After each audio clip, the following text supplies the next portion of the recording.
the Ronin hack was one of the biggest DeFi hacks in history. $540 million was lost in crypto. It turns out that this was the result of a fake job ad. So according to the block, sources revealed that a senior engineer at Sky Mavis, the developer of Axie Infinity, was duped into applying for a job that didn't exist via LinkedIn. So after several interviews, they were made a generous offer and they were emailed a PDF. Once this PDF was downloaded, spyware infiltrated Ronin systems, and from there, hackers took over 4 out of 9 of the validators. This is a crazy story that all started on LinkedIn. I didn't think that these kinds of crazy things could start on LinkedIn. And so as I read this, I was freaked out. Will, I'm going to pass this over to you. What the heck?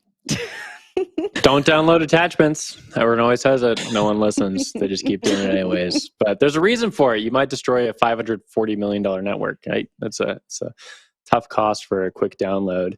The story is really interesting. Shout out to the blog for good reporting on this story. Really interesting to see how you can get from the Web 2 world and just trying to talk to a recruiter on LinkedIn all the way to destroying an entire DeFi gaming ecosystem. And Ronin was huge, right? This whole Axie Infinity game was huge news last year. It was like the beacon of GameFi. From November onwards, it started struggling with the rest of the market turning downwards. But in March, when this hack happened, it was like the death knell, right? Like, how do you come back from losing this much money? You've totally lost your credibility as a protocol. And then they lost all this money too. It's difficult to come back from this. It seems that now they're using some VC money to try to repair some of the lost funds for the users. But it doesn't seem like there's necessarily enough. I think the article said there's $120 million that they rose in VC round, and they're going to distribute that to people who lost money in this hack, but that's only a fifth of the total that was lost. Adam, I want to throw the story down to you, though. Just like on a technical front, it's really interesting. If you look at this network, the Ronin bridge is it's a 5 of 10 multi-sig using a validator network. Like, a lot of the stuff is just, it's not secure. It's basically AWS. It's nothing like Bitcoin, and it brought down this entire network. Do you have any thoughts on that?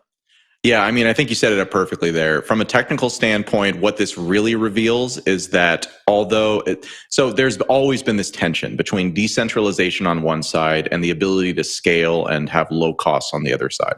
And for a long time, that's a thing that has kind of been moving away from security as newer protocols attempt to improve on what we've seen before from the Ethereum ecosystem, from the Bitcoin ecosystem, from all of the other ecosystems that use real forms of decentralization, but have limited throughputs. And Ronin was a technology that was intended to pair directly with Ethereum to allow for people to do very low transaction or very low value transactions and to not have to pay fees. Because again, a large number of the people who played these games actually are based in the Philippines and other areas where the kind of local value scale is significantly lower than in the Western world.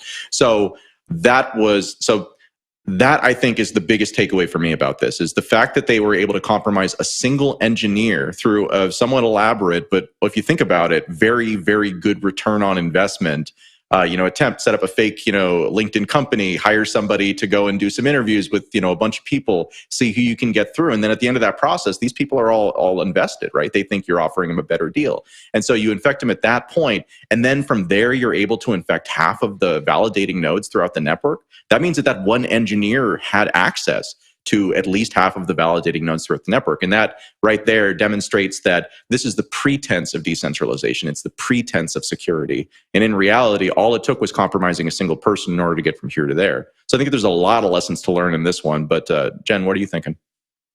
Yeah, I just want to add some info before I pass it off to Wendy. So they got access to 4 out of the 9 validators. And to get access to that last one, they used Axie DAO. So Axie DAO allow listed Sky Mavis to sign transactions on their behalf last year because they had a really heavy transaction load. And while that was discontinued, the allow list remained. So it just seemed like error after error that was able to be exploited. But Wendy, I'll pass it up to you.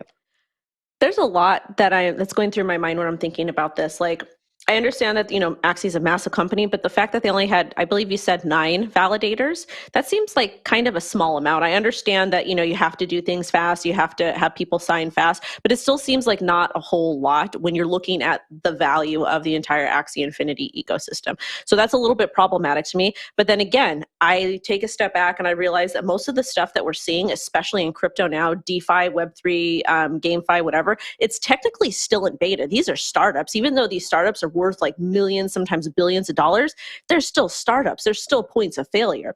So that is kind of, that's how I take a step back and think about it. But also too, the fact that this came from LinkedIn, it just goes to show you can't trust anybody, and you should always be putting your links through a sandbox or whatever it may be to make sure that it's safe. And shout out to my team for doing all that stuff to me, because I'm sure I open all kinds of stuff. Who wants to close on this? It's crazy that we went from LinkedIn to North Korean hackers. It's just like a wild, wild story. I have to shout out the block again. And I think that this is just a great story to tell people, like, don't do personal stuff on your work machine. You sign an agreement, you get a work machine, they tell you not to do anything unwork related, and maybe you could have avoided a $500 million hack.